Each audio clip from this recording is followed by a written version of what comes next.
Bonjour à toutes et à tous, bienvenue dans le podcast La Sueur, avec maintenant un habitué en fait quand même, Baki. On est à quelques jours du combat contre Félix Klinkhammer pour la ceinture welterweight de Ares. Déjà, comment ça va? Bon, ça va bien, hein. Et toi, comment tu vas? Ça va toujours. Du coup, je te propose qu'on embraye tout de suite sur, déjà, combat pour le titre. Qu'est-ce que ça représente pour toi? Est-ce que ça te met une pression supplémentaire? Bah non, moi ça me met pas de pression supplémentaire parce que c'était la logique de ce qui allait se passer. J'ai toujours combattu pour arriver au meilleur niveau. Donc là, la ceinture d'Arès, ça va être une étape, une belle étape dans ma carrière et je suis content. Et Félix Klinkhammer, 9-0, invaincu en pro comme en amateur. Je crois qu'il a genre 8 finitions au premier round par soumission, un truc comme ça. Et pourtant, les gens, en fait, comme ils ne le connaissent pas, pour la plupart, ils sont en mode « Baki va taper encore un plombier ». Est-ce que tu peux expliquer qui est Félix Klinkhammer? Parce que, non, c'est un mec qui, s'il est là, c'est pas pour rien. Et est-ce que tu peux nous faire un peu un tour du proprio de ton adversaire? Alors Félix Klinkhammer, tu peux pas vraiment dire que c'est un plombier parce que le mec, il a, comme tu as dit, 9 victoires et 8 finishes au premier round. Déjà, rien que pour ça, tu devrais pas le considérer comme un plombier. Ensuite, tu regardes un peu les mecs qu'il a tapés. Surtout, il a combattu pas mal de Français qui sont très solides. Ils sont reconnus comme étant des gens solides, etc. Malheureusement, les gens, ils vont pas se renseigner. Ils vont juste te dire c'est encore une proie pour Baki, etc. Mais clairement, Klinkhammer, c'est un très gros client. Il a battu un des mecs qui est actuellement champion de l'Hexagone. Son dernier combat, c'était contre un mec qui avait fait la ceinture du Cage Warrior. Et il les a tous battus au premier round, tu vois ce que je veux dire? Ouais. Donc franchement, c'est du solide. Et là, du coup, je suis très content de l'affronter. Et en plus, l'avantage d'avoir un mec qui, très clairement, une seule décision en professionnel, sinon, à chaque fois, c'est une question de minutes avant qu'il réussisse à impacter ses gars. Ça, je sais déjà ce que tu vas probablement répondre, mais ça t'excite encore plus de savoir que tu as un mec qui va venir pour t'arracher dès les premières secondes. Bien sûr, moi j'aime bien voir un mec qui vient gagner, tu vois. Il veut venir, il veut gagner, il est sûr de gagner. Avec son équipe, ils ont dû se dire, ouais, on va l'avoir comme ça et tout. Et au final, briser ce rêve-là, c'est mon kiff, tu vois. C'est mon petit plaisir en fait. Juste de briser des carrières, c'est ça qui est. C'est ça. Et bon, pour le coup, quelqu'un m'a dit, Clément Marcoux, que, en fait, ce qui est frustrant, mais avec toi, mais qui en fait que probablement c'est plutôt très bon signe, c'est qu'en réalité, la raison pour laquelle, dans tes derniers combats, c'est pas des énormes finishes directement et ultra violents, c'est parce qu'en fait, toute proportion gardée, bien sûr, mais c'est un peu comme GSP, c'est-à-dire qu'en fait, quand tu es suffisamment au-dessus de tes adversaires et que tu peux les gérer, en fait, tu me dis si c'est ça ou pas, et je crois te l'avoir même entendu dire dans une interview à un moment donné, mais que comme tu les gères, les gars, finalement, pourquoi prendre trop de risques? Et donc, c'est à double tranchant. Mais est-ce que c'est un peu ça qui fait pour toi que jusqu'à maintenant, peut-être si tu avais accéléré encore plus, tu aurais pu y aller plus violemment, mais c'est juste, tu dis, autant pour l'instant dans mes premiers combats, c'est ma carrière que je gère, que j'avance la victoire avant tout, et après on voit. Il y a plusieurs choses à se dire. C'est que déjà, oui, la victoire avant tout, parce que je suis en début de carrière et malheureusement, les gens, sachant qu'ils connaissent pas trop le MMA, si tu perds, sachant que tu perds en dehors de l'UFC, Ouais. ils vont se dire que tu as perdu contre un plombier, ou même pire, ils vont me dire que moi-même j'ai été un plombier en réalité. Donc c'est pas le moment de perdre, tu vois. Donc là, clairement, il faut assurer les victoires. Je me donne, on va dire, j'essaie de combattre en prenant le minimum de risques possible. Après, il y a pas mal d'autres choses aussi qui font que ça va souvent à la décision. C'est que moi, quand je tourne à l'entraînement en sparring, etc., je tourne avec des gens qui sont vraiment très forts. Que ce soit Nassourdine, pour préparer un combat, j'avais carrément pris Damien. Là, récemment, je tournais encore avec Ramzat et des mecs de l'UFC. Quand tu tournes avec ce genre de personnes, tu ne prends pas l'habitude de finir. Tu prends l'habitude de gagner tes rounds. Parce que tu ne pourras pas les finir avec des trucs simples, efficaces. C'est pas un mec, tu tombes, tu fais tomber, tu prends un rear naked choke et c'est fini, tu vois. C'est des mecs, si tu veux vraiment les finir, il faut les avoir sur des opportunités. Le fait de tourner avec des gens aussi forts comme ça, tu prends l'habitude de gérer et de gagner au point. Et après, le truc, c'est que ça se retranscrit souvent en combat, tu vois. C'est par exemple mes précédents adversaires, il y avait sûrement des moments où j'aurais pu les finir, mais je me disais, ah ouais, non, ça, il va pas se faire avoir sur un truc aussi simple. Alors qu'en réalité, si, tu vois, il aurait pu se faire avoir sur un truc aussi simple. Ok, Parce ouais. qu'il n'a pas le niveau de mes sparring partners. Du coup, on voit souvent des très grosses dominations, mais pas le finish qui va avec. Mais ça, c'est rien de fou, tu vois. Il suffit juste de travailler son opportunisme. Et ça, souvent, tu le travailles en tournant avec des gens un peu moins forts que toi. Et Pour Félix, je crois qu'il a 30 ans. Enfin, je sais que sur Sherdog et Tapologie, j'ai pas trouvé son âge, mais je crois qu'il a 30 ans. C'est un mec qui vit littéralement pour le combat. Il a même été jusqu'à, je crois qu'il est en camping-car pour être devant la salle, pour passer sa vie à travailler, etc. Ça, je sais que ça t'avait plu parce que tu es en mode, bon bah parfait. Un mec qui vit pour ça, bon bah voilà, c'est la proie parfaite, un vaincu en plus. Est-ce que quand tu vois ce gars-là, il y a quelque chose qui te fait peur? Non, moi, j'ai aucune peur. Il n'y a pas d'humains qui me font peur. Donc, il y a... c'est là où ça devient intéressant, en fait, c'est surtout sur ce que tu as dit tout à l'heure, c'est que le mec, il vit pour le combat. Et ça, j'aime beaucoup, parce que là, du coup, moi aussi, je vis un peu pour le combat actuellement. Parce que ça ne sera pas le cas toujours, mais actuellement, je suis très, très concentré sur ma carrière de combattant. Donc, ça va être vraiment magnifique de voir deux personnes, entre guillemets, qui donnent tout pour devenir les meilleurs, s'affronter, tu vois. En fait, même si moi, je combats dans l'événement, c'est comme si j'arrivais à avoir aussi un œil extérieur en me disant, putain, mais le combat, il me hype en fait, tu vois. J'ai envie de savoir qui va gagner. Ouais. Alors que c'est moi, je vais me battre, tu vois ce que je veux dire? Ouais. Et ouais, franchement, je kiffe. Et tu parlais de Khamzat. On sait que s'entraîner avec Khamzat, pour le coup, j'avais eu la chance d'aller le voir, tu sais, à Tristar en Suède et de parler à certains de ses sparring. Et en fait, apparemment, c'est ultra dur dans le sens, déjà, premièrement, il faut être solide parce qu'en fait, tu me dis si je me trompe, du coup, toi qui le connais maintenant beaucoup mieux, mais en fait, si tu tiens pas la cadence et si tu ne tiens pas le rythme, c'est pas qu'il se désintéresse, mais en fait, il veut des gens qui le poussent et avec lesquels il peut vraiment y aller à balle. Ça, c'est vrai, du coup, même en sparring? Ce qu'il faut se dire, c'est que nous, les combattants, à haut niveau, en tout cas, on n'a plus de temps à perdre en fait. Donc, même si tu aimes bien une personne, si il n'arrive pas à tourner avec toi en sparring, tu vas rester ami avec lui, tu vois, mais tu vas pas lui dire viens on tourne. Sauf si tu veux vraiment juste te défouler sur lui. Du coup, forcément, je pense que ce ressenti peut être ressenti chez certaines personnes qui ont dû tourner là-bas. Mais moi, personnellement, j'étais toujours son premier ou deuxième sparring. Ça veut dire que le premier round et le deuxième round, c'était pour moi. Le moment où il était frais, tu vois. Parce que j'avais ce truc de mettre la pression comme Costa, d'envoyer des lourdes, etc. Et surtout, moi, tourner en sparring lourd, c'est quelque chose que je fais bien. D'ailleurs, c'est comme ça que je tourne le mieux en réalité. Donc c'est pour ça qu'avec moi, c'était top. Et on avait aussi d'autres profils très différents. Et franchement, Khamzat, pour ce camp-là, il était prêt à affronter n'importe qui. Parce qu'on avait tellement de profils différents, tellement de personnes différentes avec qui Khamzat il a tourné, on était prêt à affronter n'importe qui, tu vois. Ouais. Et du coup, la dimension physique de Khamzat, que ce soit en lutte, que ce soit sa force de frappe, au niveau physique, au niveau de la pression, de la présence, de la technique, c'est des gens, tu avais à peu près vu ce niveau-là, où là, vraiment, effectivement, c'est un alien, comme tout le monde a l'air de le dire. Alors, ce qu'il faut se dire, c'est que Khamzat, lui, son point fort, c'est la lutte. C'est indéniable, tu vois, le mec, il a une lutte d'extraterrestre. Ouais. En MMA, en tout cas, moi, j'ai jamais vu une lutte comme ça. Je pense en lutte libre, il doit y en avoir. Mais en MMA, en tout cas, un gars qui a si bien adapté sa lutte, moi, j'en ai pas vu. Et quand tu vois ça, souvent, tu pourrais dire qu'il a une boxe un peu. Il peut pas avoir une boxe de ouf en ayant un niveau de ouf comme ça en lutte, tu vois. Et malgré ça, sans parler de puissance, etc., parce dans tous les cas, il est fort, puissant et tout, mais il a ce truc de relâcher ses coups, tu vois. Ça, c'est un truc typiquement de boxeur. Et je pense qu'il l'a eu à force de tourner également. Et vraiment, il a un jab relâché, que ce soit en droitier ou en gaucher, Ouais. parce qu'il change de garde.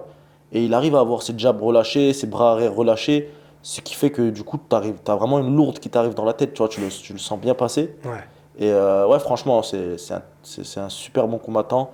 Et je pense vraiment qu'il va prendre la ceinture à l'UFC. Et ce que tu as appris de lui, qui t'a été soit le plus utile, ou tu t'es dit, ah ouais, ok, c'est ça vraiment peut-être qui fait la différence dans sa manière d'entraîner, sa manière de réfléchir. Est-ce qu'il y a eu un truc qui est ressorti en particulier? Alors, je suis pas vraiment parti progresser. Moi, je suis surtout parti pour l'aider. Ouais. Donc, en termes de niveau technique, bien sûr, j'ai appris des choses sur ma défense de lutte, etc. Parce que du coup, il fallait défendre l'animal, tu vois. m'étonnes. Mais c'est surtout aussi sur le fait de pouvoir se situer. Moi, du coup, j'ai tourné avec de très bons combattants. Mais là, du coup, j'ai tourné avec la personne qui est littéralement à la place que je vise être, en fait, tu vois. Ouais, ouais. Donc, c'était vraiment bien pour ce truc-là. Ça m'a permis de me situer et de savoir que là, du coup, au Ares et quand je vais faire mes débuts à l'UFC, je vais en faire qu'une bouchée de mes adversaires, tu vois. Mais justement, et ça, est-ce que c'est pas frustrant presque, en fait, de te dire, ok, maintenant, tu as tourné avec Nassourdine, top 15 UFC, tu as tourné avec maintenant Khamzat, top 15 UFC, tu as tourné avec d'autres gars qui sont à très très haut niveau.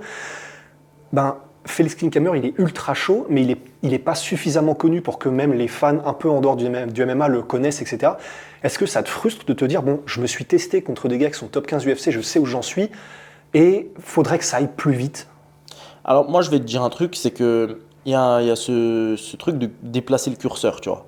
Peu importe ton niveau, même si actuellement j'avais le niveau du champion de l'UFC tout de suite, bah dans le fait de déplacer le curseur, peut-être je deviendrai jamais champion en fait, tu vois. Parce que j'ai pris le mauvais match-up, j'ai pris le mauvais truc, etc., etc. Là, Klinkhammer, c'est un très mauvais match-up en réalité. Parce que je parle pas en compétence, hein, je te parle vraiment de ce que ça va m'apporter. Le mec, il n'est Ouais. pas connu. Ouais. Il n'est pas connu. Il est super bon, très opportuniste, etc. Si je le bats, on va me dire que j'ai battu un plombier.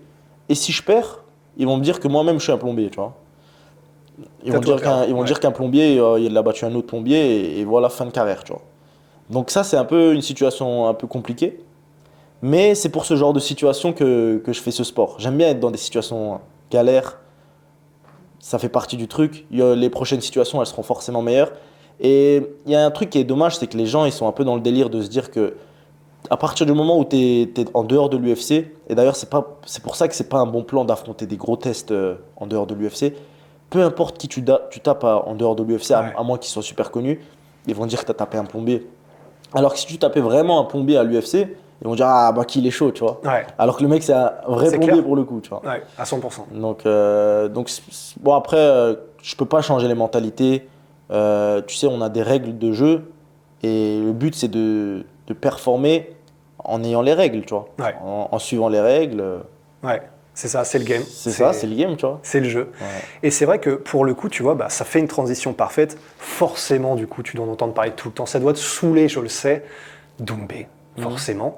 Et du coup, ça, c'est vrai que pour le coup, tu vois, c'est un truc qui m'a pas mal surpris sur les réseaux. C'est faire la transition avec du coup les gens qui disent de toute façon, si t'es en dehors de l'UFC, tu tapes que des plombiers, etc. en majorité. Je dois avouer que j'étais super surpris de ce que je vois en écrasante majorité sur les réseaux maintenant. Alors peut-être que c'est ce que je vois le plus, et peut-être que c'est pas représentatif, mais je vois énormément de gens qui disent mais Doumbé, en fait, maintenant, les gars, il est beaucoup trop loin pour Baki, il est beaucoup trop fort, il va encore éclater un petit jeune en 10 secondes. Honnêtement, c'est vrai que je suis assez étonné parce que même pour Jordan, c'est un peu comme José Aldo contre McGregor, c'est-à-dire que s'ils font, c'est pas de la chance, attention, c'est Doumbé qui a réussi à mettre la pression à Jordan. Jordan l'a dit, à cause de la pression, il a fait le geste qu'il fallait pas. Donc c'est 100% à cause ou grâce pour Doumbé à ce qu'il a fait qu'il est arrivé à ce KO en 9 secondes. Mais c'est pas représentatif du niveau de Jordan du tout. C'est-à-dire que s'il n'y a pas le côté en dehors du ring et pression, je pense, tu vois, que le combat il est évidemment beaucoup plus disputé que 9 secondes. Mais sauf que ça donne du coup cette impression, un peu comme quand Conor avait battu Aldo aussi rapidement, que ah oui, mais du coup en fait José Aldo, c'était personne, tu vois. Et là, est-ce que tu le vois ça, le fait que maintenant il y a une espèce de, avec la popularité de Doumbé, il y a une espèce de ah oui, mais en fait, on a cru qu'il y avait des gens qui pouvaient arriver à la cheville de Doumbé dans les MMA français, Baki compris, mais en fait on s'est trompé et il va le balayer. Et j'ai l'impression que maintenant il y a de plus en plus de ça. Est-ce que tu le vois? Bien sûr que je le vois parce que je dois gérer mes réseaux, etc. Donc forcément, je tombe sur ce genre de commentaires. Tu sais, tout à l'heure, on parlait des règles de jeu. Doumbé, il les a très bien comprises, tu vois. Ouais. Bon, on va pas parler de Jordan, on va surtout parler des combattants avant qu'il a pris. Quand je te disais que ce qui compte, c'est de battre des gens à l'UFC et que peu importe qui tu bats en dehors de l'UFC, pour les gens, ce sera des plombiers. Bah lui, il l'a très vite compris et il s'est dit autant prendre des réels plombiers en réalité, tu vois. Du coup, il a pris des plombiers, il les a mis KO avec des beaux KO parce que même si tu mets KO un plombier, ça reste spectaculaire et les gens ils kiffent. Surtout que lui, il a le trash talk, la bouche qui va avec. Les gens, ils ont kiffé. Le mec, il est monté très vite, même s'il était déjà haut hein, avec sa carrière de kickboxing, mais là, il est monté encore plus haut. Et là, forcément, il a réussi à créer un truc monumental du coup avec ce KO sur Jordan. Moi, je trouve la grosse performance dans le MMA de Cédric, c'est ce moment-là, d'avoir mis KO Jordan. Parce que Jordan, il est bon. Comme on l'a dit, en termes de compétences, ça aurait pu être un combat intéressant. Mais il a réussi à briller au moment où il fallait. Je l'avais déjà vu dire qu'un vrai champion, ça brille au moment M, etc., etc. Et là, franchement, il l'a bien montré. Donc, clairement, moi, je trouve que c'est vraiment ce truc-là qui était bien chez lui. Après, tout le reste, les Climas ou je sais plus qui, là, c'est des plombiers en vrai. Ouais. Et ça, ce truc-là tu vois, Jordan l'avait dit, bah oui, je me suis fait un peu avoir par le côté, je voulais en finir tout de suite, je voulais lui sauter dessus pour le terminer, et c'est ça qui a fait que du coup, il y a eu cette ouverture. Ça, est-ce que tu te dis, ok, ça, je sais que je veux jamais que ça arrive, en plus, du coup, bah, il y a eu cette expérience-là, mais qu'est-ce qui t'assure que tu ne te feras pas avoir par la pression si jamais ce combat se fait de la même manière? Si Aldo a été pris par la pression, on se dit, quelqu'un qui est aussi bon en trash talk peut avoir tout le monde, qu'est-ce qui fait que toi, ça fonctionnerait pas? Moi, j'ai des principes dans mes combats. Et un des principes, c'est que je fais pas une chose sans logique. Tu vois, là, tu sais, parfois, par exemple, tu es en train de rouler en voiture et tu as des idées qui te passent par la tête. Tu aurais même des idées de faire comme ça. Qu'est-ce qui se passerait si je fais ça, tu vois? Ouais. Et ça, c'est typiquement ce qui s'est passé avec Jordan. Il était sous pression, il avait cette envie de prouver. Tu vois, le mec, il rentrait avec un matelas, il y avait la musique bizarre et tout. Il avait envie de le détruire, tu vois, Doumbé. Et ce qui s'est passé, c'est que son cerveau, il a fait des calculs très rapides. Il s'est dit, dernier combat, j'ai mis un KO avec un high kick. Moi, j'ai envie de mettre un KO tout de suite. Je fais quoi? Je monte un high kick. J'ai discuté un peu avec l'équipe à Jordan, etc. Parce que du coup, on est dans le même club. Ils m'ont dit que dans toute la préparation, il répétait sans cesse que le mec, il ne devait pas envoyer d'high kick. Ouais. Et pourtant, il l'a fait. Mais bon, comme je t'ai dit, il faut vraiment avoir des principes quand tu combats. Des trucs que tu vas pas passer au-dessus parce qu'en fait, ça reste des principes. Et un de ces principes chez moi, c'est de ne pas faire quelque chose sans logique derrière. Là, il n'y aurait aucune logique à envoyer un high kick ou faire un mouvement de ce type Ouais. contre Cédric Doumbé à la première seconde du combat, quoi. Ouais, et bah, bien sûr, Jordan le sait aussi, hein, c'est simplement qu'il y a eu cette pression. Mais, et là, du coup, le fait que ça commence déjà, toi, tu es en semaine de combat pour Félix Klinkhammer, le mec, il est chaud de ouf, c'est pour une ceinture européenne, pour la ceinture Ares, et Doumbé arrive, il commence à faire des vidéos, il commence à te call out sérieusement. Est-ce que ça te sort un peu du truc, ou est-ce que, de toute façon, pour toi, ça, c'est du bruit, tu es concentré sur Félix, tu vois ça après? Mais moi, je te mens pas, comme je l'ai toujours dit, Doumbé, ce serait pas un combat bien difficile pour moi. Là, pour moi, le défi, c'est Klinkhammer, tu vois. Comment il pourrait me sortir du combat si le gros défi, il est tout de suite? Tu vois ce que je veux dire?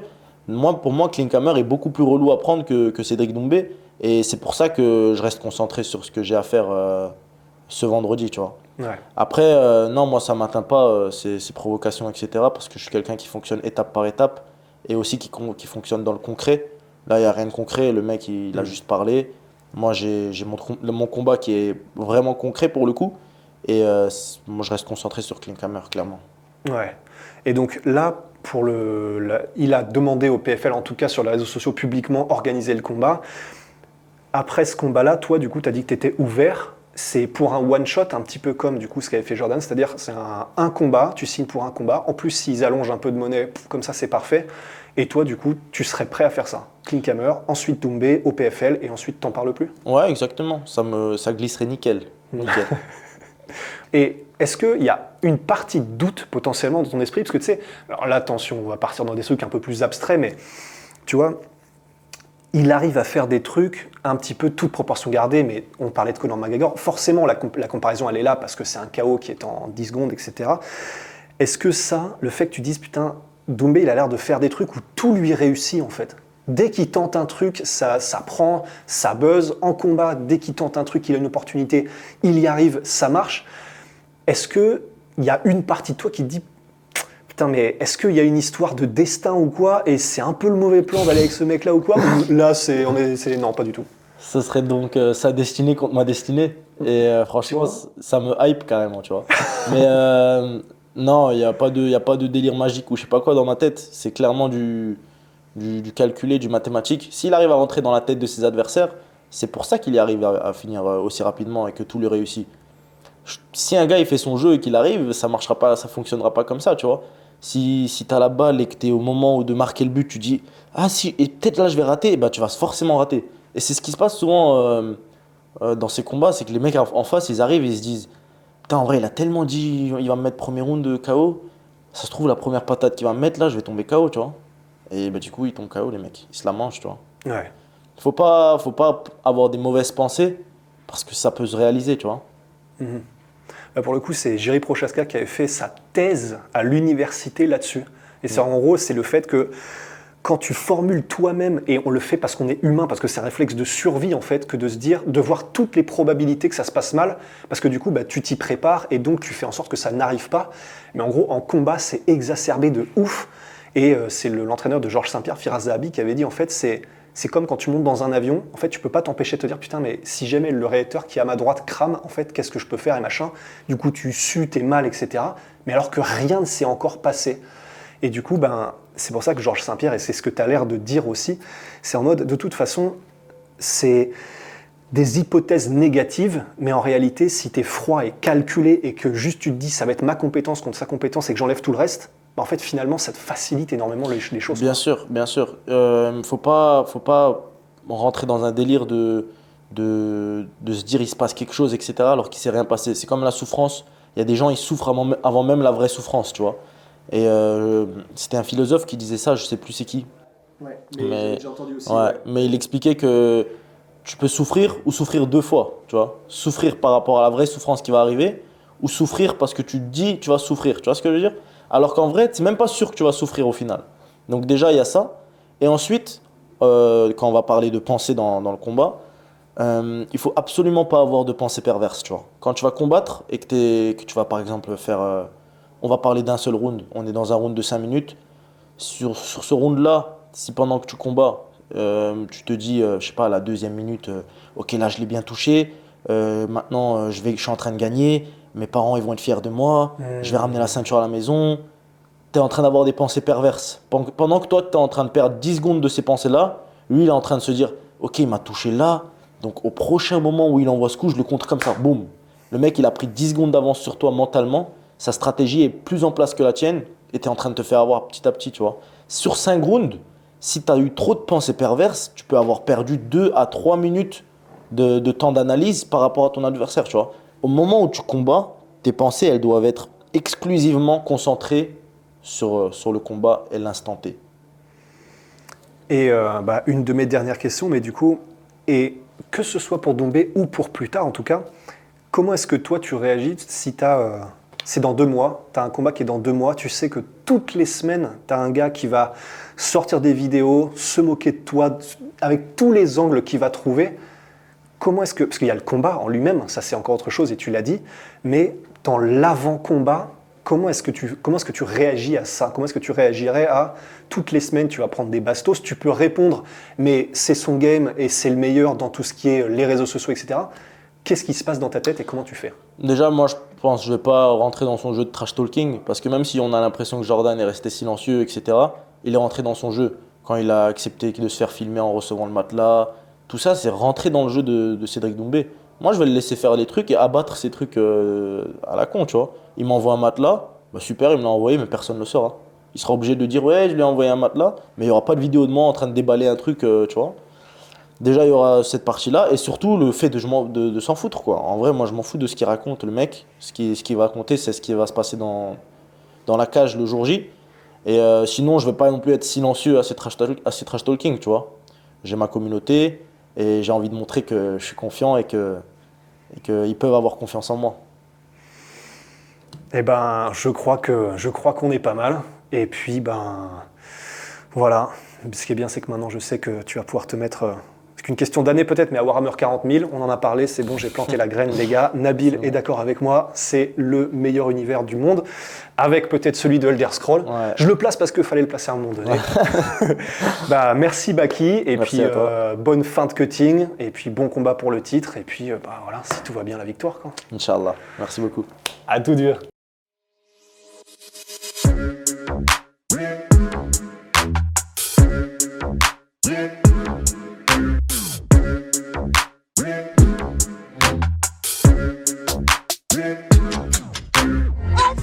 Come and